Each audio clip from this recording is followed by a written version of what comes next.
BBC World, the voice of Pan-Africanism, bringing you the latest news highlights of the hour. I am Tabitha John. Just stay with us, commencing with the top stories. State Minister reiterates Ethiopia's stance over the Red Sea, insists that diplomacy remains its prime means of advancing agenda.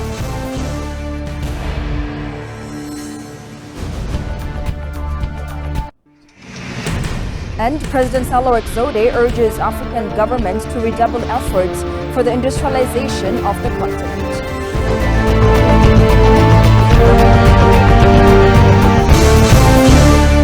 Ethiopian President Sahle-Work Zewde received members of the UN Peacebuilding Commission who are in Ethiopia for the joint African Union-UN meeting this week.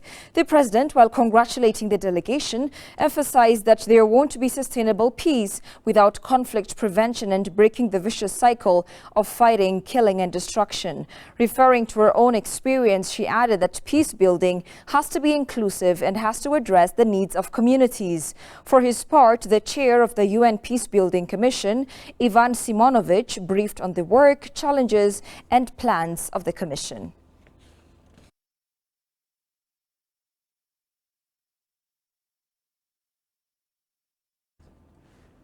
The Ministry of Foreign Affairs urged Horn nations to tie Ethiopia's quest for a sea outlet to its unwavering commitment to mutual benefit and regional integration. Reflecting on the hot-button issue, State Minister for Foreign Affairs, Misganu Arega, underlined that getting a sea outlet is a matter of survival for a nation of 120+ million people, adding Ethiopia counts on diplomacy while pursuing the agenda. He chastised some pundits who wish to portray Ethiopia's quest as aggrandizement of self-interest. Arega reiterated Ethiopia's unflagging interest in the promotion of international cooperation, adding the quest for a sea outlet should only be seen in that light. He said Africa's second most populous country needed access to a port, adding, "If we plan to live together in peace, we have to find a way to mutually share with each other in a balanced manner." Arega was quoted by fanabc.com as saying.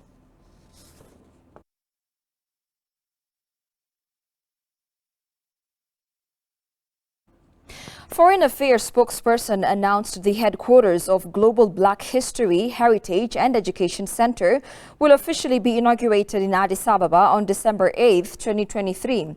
In his bi-weekly press briefing to local and foreign journalists, spokesperson of the Ministry of Foreign Affairs, Meles Alem, said that Ethiopia is origin of humankind and ancient civilization and founder and member of various international organizations. The opening of the headquarters of Global Black History, Heritage and Education Center in Addis Ababa will bring many social and economic benefits and consolidate Addis Ababa's diplomatic capital.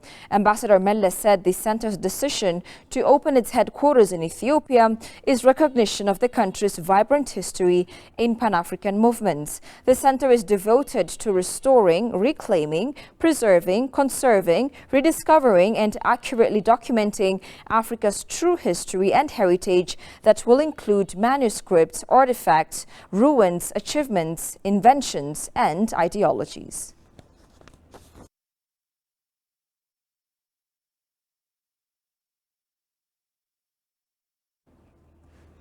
The State Minister of Foreign Affairs of Ethiopia, Ambassador Misganu Arega, conferred with Yevgeny Terekin, Russian ambassador to Ethiopia, at his office. The two sides noted the need to enhance cooperation between the two countries in bilateral and multilateral forums, further discussing the upcoming Russia-Africa summit. Ambassador Misganu also called for the support of the government of Russia in Ethiopia's efforts to ensure food security through its promising agricultural activities. He also pointed out Ethiopia's keen interest in drawing Russian investment for a joint venture to establish a fertilizer production plant in Ethiopia. Ambassador Yevgeny affirmed his country's commitment to work together with the government of Ethiopia on both bilateral and multilateral issues of mutual interest.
here's the garden.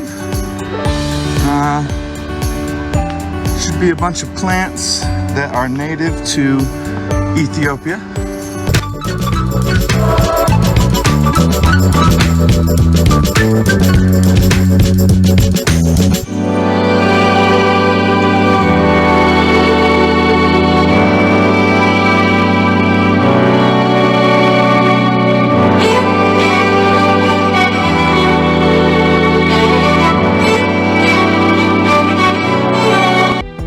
This is the crown of Taitu, who was Menelik's queen, Nigisiti Taitu.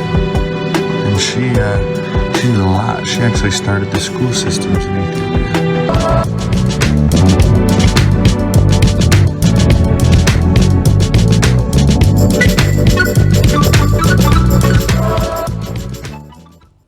Welcome back. President Sahle-Work Zewde urged African governments to redouble efforts for the industrialization of the continent. Sahle-Work made the call here today at the opening of the 2023 African Economic Conference. The event raised pertinent problems faced in the area of industrial advancement. Our staff reporter Johannes Ventahun tells us more. Addressing the event taking place here in Addis Ababa in a hybrid format, President Sahle-Work Zewde expressed the criticality of the timing of the conference and the need to redouble action for the realization of the Africa everyone wants. Sahle-Work urged African governments to revise their economic policies in line with the ever-changing global phenomenon and to work harder to tackle challenges of industrialization. It is increasingly evident that industrial development is not a luxury, but an essential component for our sustained and inclusive economic growth. There is a misunderstanding when we talk about industrialization that actually it might not be for Africa, it's something much bigger than we can grasp, which is not the case.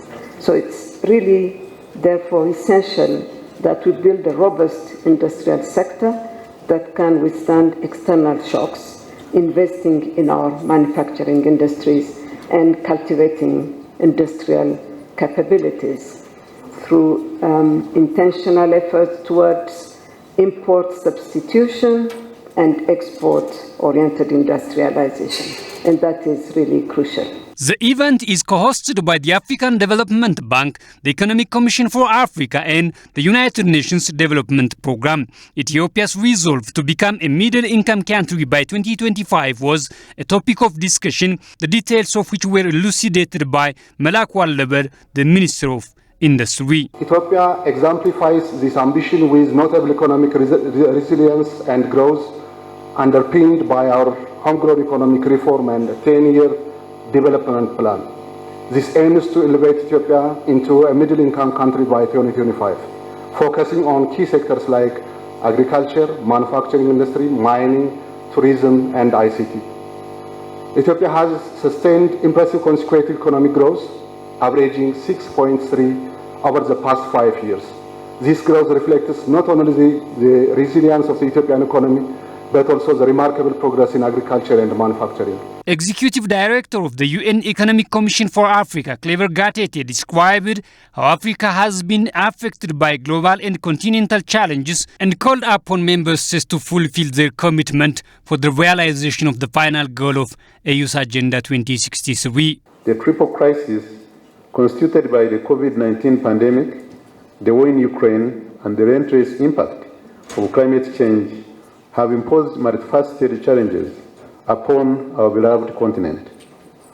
Africa's growth is expected to rebound to 4.1% in 2023, despite the slowdown to 3.6% in 2022 caused by global economic slowdown, inflationary pressures, climate change, and worsening international economic and financial conditions.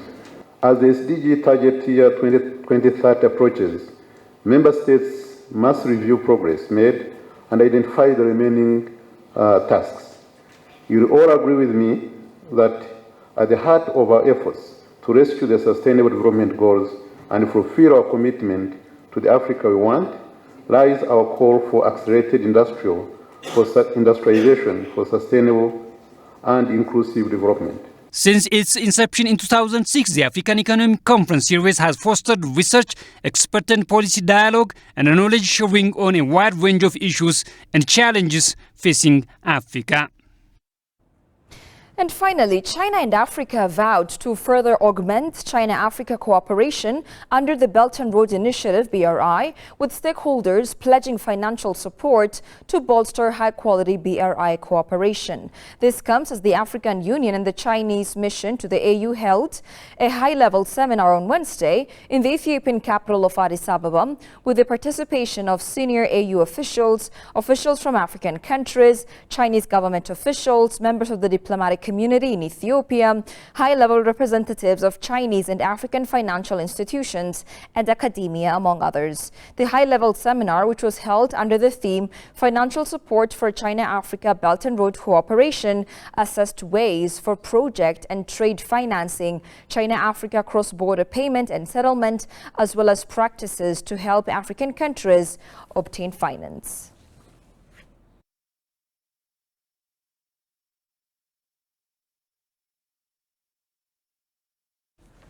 That's all we had for now. I'm Tabitha John. Thank you for watching. Have a good time and take care.